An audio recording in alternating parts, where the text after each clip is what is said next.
Region number 3. I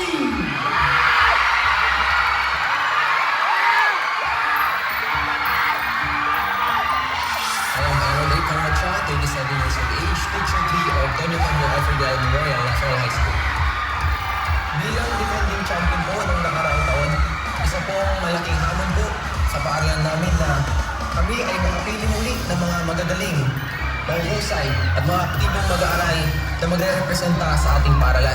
Nagkaroon po kami ng madibdibang screening kung saan nagkaroon po ng equal na pagkakataon ang mga bata. Actually, marami po ang may gusto, ngunit iilan lamang po ang napili at sila lamang ang nakita namin na lubos at nakahanda na makisali sa patimpalik na ito. Ang Departamento ng Edukasyon na hindi lamang naglalayong hubugin ang kaisipan ng aming mga mag-aaral. Tayong lahat ay may mga masasayang karanasan sa high school at isa ito sa mga karanasan iyon na dadalhin nila hanggang sa kanilang pagtanda. I'm Jeffrey Ogayo from Municipality of Santo Tomas. May higit isang dekada na po ako sa industriya. And I worked hard for what I am today. Marami akong struggle as a choreographer, pero ginawa ko yung stepping stone ko para mas mag-improve pa ako bilang choreographer. Challenges come and go. As a choreographer this year, ang magiging challenge sa akin is kung paano ko mapapanatili yung rank nila. Ako po ay nagagalak na at kayo po ay inaanyayahan upang panoorin ang aming storyline, ang bagong lasa ng dinding na tiyak na tatatak sa buong mundo. Ako po si Dayan Taya May, di mabalot mula sa ikasampung baitang ng Don Eufemio F. Irgel Memorial National High School. Hindi ko makakalimutan ang pagpapagal ng aming miyembro sapagkat luha at pawis ang aming ibinuwis mapaghusay lamang ang aming presentasyon. Buong kagalakan po namin na inaasahan na ang aming miyembro ay magpapakita ng tunay na kagandahan at sining ng kultura at tradisyon ng Agoo. Tiyak na ang Tribo Defense ay panalo na.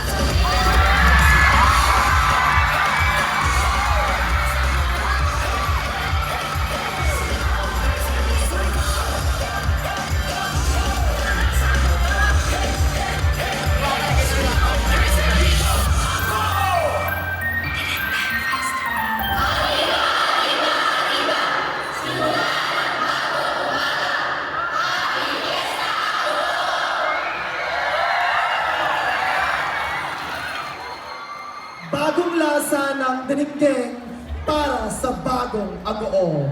Isang masayang pamilya ang naninirahan sa bayan ng Agoo. Isang araw, nabalitaan ni Ago, anak ni Maria at Juan, na may magaganap na dinindang cookfest sa kanyang bayan at nais nitong sumali. Dali-dali siyang umuwi sa kanilang bahay upang magpaturo sa kanyang nanay at tatay. Tinuruan siya ng kanyang ama kung paano magtanim ng gulay upang makakuha ito ng mga sariwang gulay. Sinamahan naman niya siya ng kanyang ina upang mamitas ng sariwang sangkap na gulay na gagamitin nila sa pagluluto ng dinigding.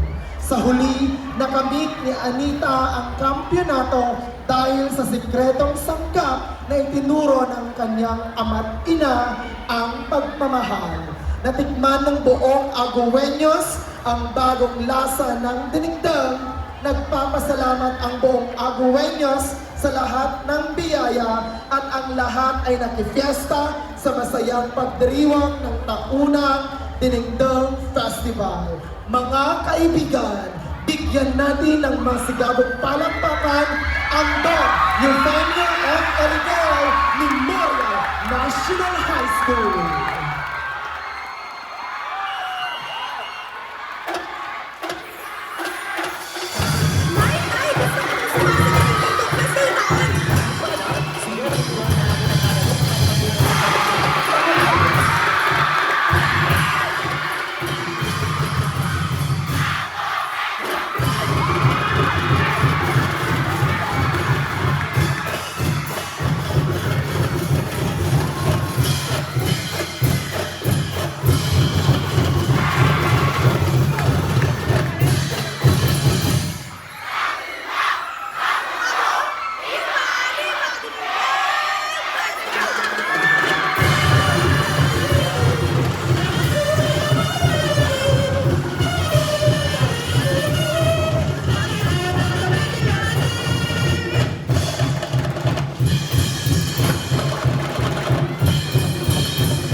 Speeds.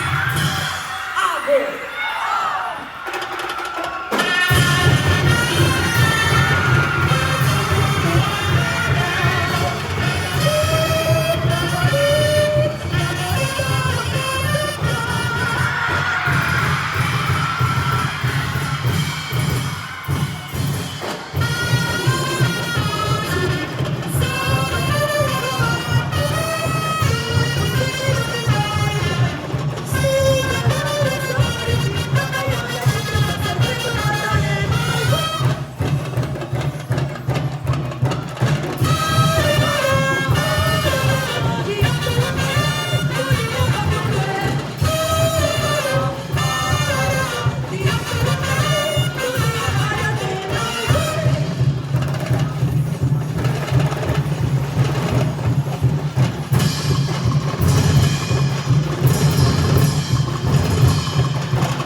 Grabe!